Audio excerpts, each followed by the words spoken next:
हिरण्यवर्णां हरिणीं सुवर्णरजतस्रजां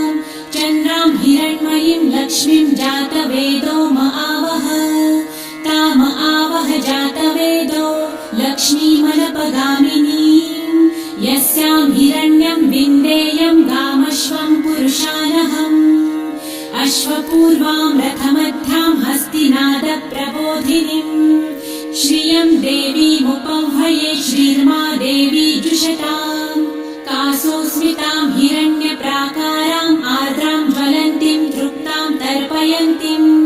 पद्मे स्थितां पद्मवर्णां तामिहोपह्वये श्रियं चन्द्रां प्रभासां यशसा ज्वलन्तीं श्रियं लोके देवजुष्टामुदारां तां पद्मिनीं शरणमहं प्रपद्ये लक्ष्मीर्मे नश्यतां त्वां वृणे आदित्यवर्